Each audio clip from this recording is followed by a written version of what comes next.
Invierno del año 604. El rey Joaquín, sentado cómodamente en su casa de invierno, caldeada por un brasero, manda a Yehudí que le lea el rollo que Jeremías ha dictado a Baruc. Yehudí comienza la lectura en voz alta ante el rey y ante todos los jefes, que en pie rodean al rey.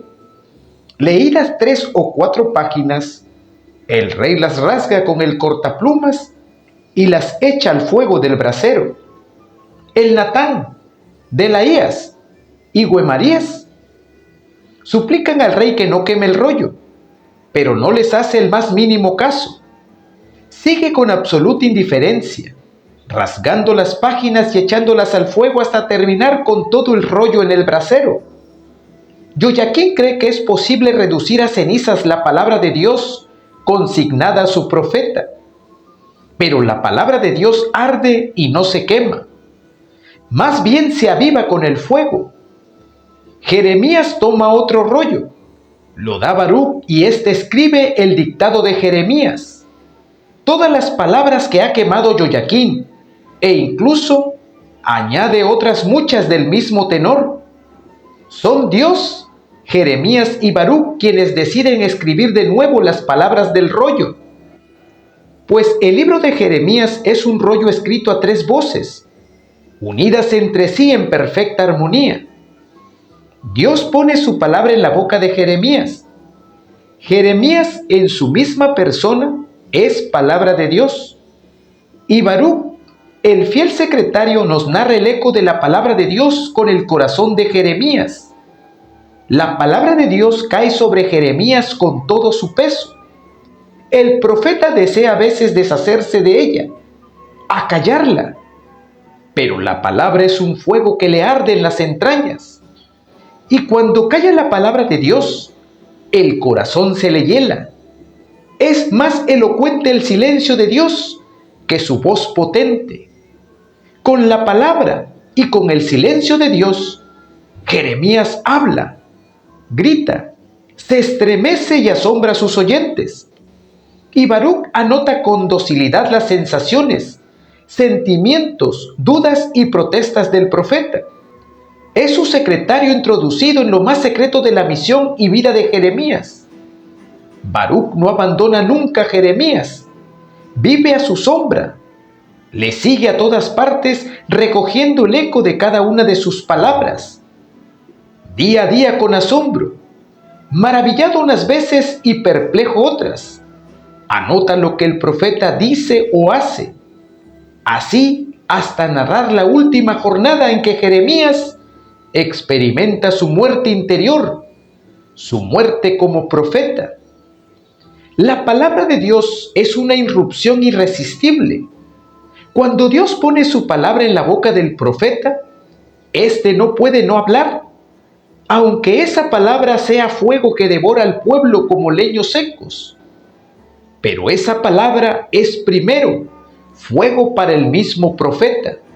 Al tener que anunciar contra sus mismos deseos un porvenir cargado de violencia, Jeremías desea atajar ese torrente de maldiciones que escapa de su boca, pero no puede no vomitar la lava que arde en sus entrañas. La palabra le penetra, le invade, le domina. Es luz y fuego que quema y alumbra. Brota a borbotones, saltando con imágenes vibrantes, con convicción interior acuciante, cargada del drama íntimo del mismo profeta. Dios le habla, y a través de él, habla a los demás destinatarios. Jeremías no es solo cauce de la palabra, es el primer destinatario de ella.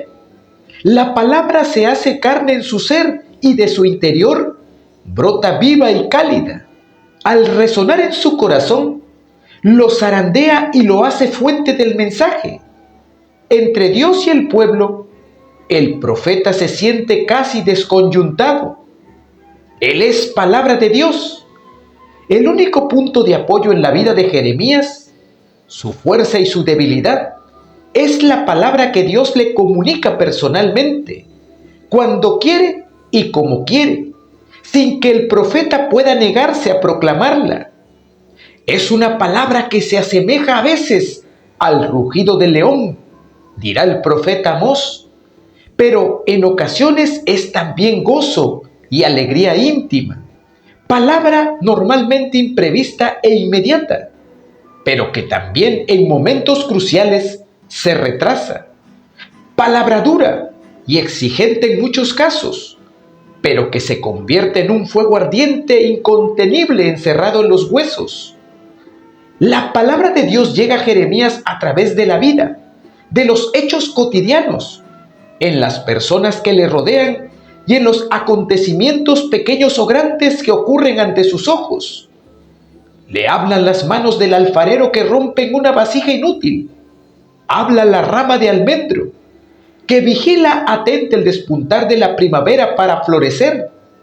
Le hablan los cestos de higos y las botas asirias o babilonias que pisan con estrépito. En la palabra de la historia descubre el profeta la palabra de Dios, Señor de la historia.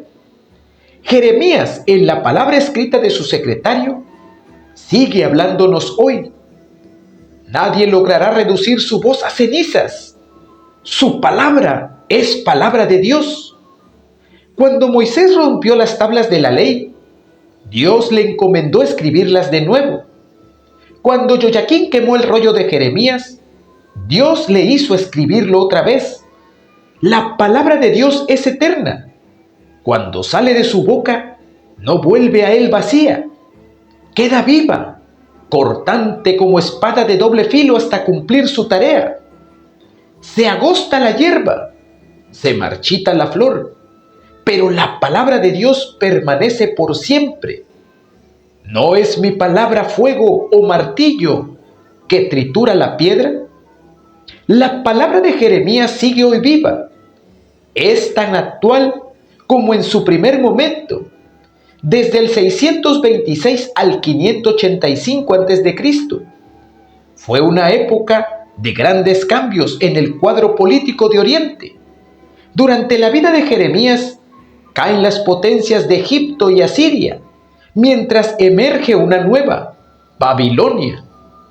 La vida de Jeremías se extiende desde momentos de esplendor al comienzo del reinado de Josías, hasta el trágico instante en el que el último rey de Judá, Sedecías, contempla impotente cómo degüellan en su presencia a sus hijos, antes de que a él le arranquen los ojos, lo carguen de cadenas, lo destierren a Babilonia y lo encierren de por vida.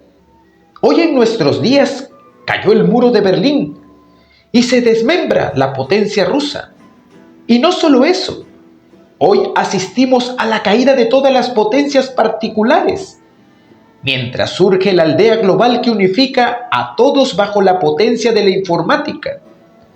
Las alianzas que nos han precedido se hacen dudosas, cargadas de inseguridad. El hombre, abrumado de información, no sabe a dónde dirigir la mirada, dónde buscar un refugio o apoyo para su vida. La incertidumbre abruma a la humanidad. El hombre científico y técnico se siente prisionero de sus mismas máquinas. El presente nos agobia a veces con su inseguridad y los problemas que nos plantea. En medio de la duda y la ignorancia, el hombre recurre cuando es posible a soluciones lógicas y técnicas. Pero en la vida personal, las soluciones frías y desencarnadas no logran superar la incertidumbre de la vida. Hoy más que nunca el hombre necesita una palabra que no le llegue congelada por los cables de internet. A este hombre de hoy, perdido en la gran ciudad o solo en medio del tráfico, mudo y aturdido por infinidad de imágenes, Dios dirige su palabra y con su palabra Dios nos busca. Con su palabra desea caldear el corazón aterido del hombre. Dios no nos deja a la intemperie, se nos revela y revela sus planes mediante sus amigos. ¿Puedo ocultar a Abraham lo que pienso hacer? Lo mismo nos testimonia el profeta Amós. ¿No hará cosa el Señor sin revelar su plan a sus siervos los profetas? Jeremías, el profeta atormentado como nosotros, es una palabra de Dios para nuestra vida. Nuestro drama se ha hecho carne en él y nos llega con toda su elocuencia y calor. Así dice el Señor: yo pongo mis palabras en tu boca. Por la boca de Jeremías nos alcanza la palabra de Dios. Dios nos habla desde dentro, desde el corazón del profeta. El corazón del profeta es una acequia en manos de Dios, la dirige a donde quiere. Es Dios mismo quien ha deseado que se escribiera su palabra para que quedara constancia de sus promesas. Escribe en un libro todas las palabras que te he dicho, porque llegarán días en que cambiaré la suerte de mi pueblo Israel y Judá. La palabra profética nos llega hoy cumplida en Jesucristo. La luz de su gloria envuelve las múltiples palabras de Jeremías para iluminarlas con nueva luz y darle su sentido pleno. En un intento de escrutar la vida de Jeremías, se ha trazado una línea cronológica que va de capítulo en capítulo, pero dentro de cada capítulo, la línea se hace curva o circular. El presente de cada hora, en la experiencia de Jeremías, se carga con las vivencias del pasado y con el futuro anticipado en forma de promesa y esperanza. El memorial de lo vivido y la certeza de lo esperado choca con la oscuridad de los acontecimientos. Pero solo esta palabra, acogida y guardada con fe en la fidelidad de Dios a sus promesas, libera de la clausura del presente. El hoy de cada día se ilumina con la fe y la esperanza, actualizando el pasado y el futuro. De la fe y la esperanza brota el amor que hace el momento actual un kairos de gracia. Es el silencio de Dios.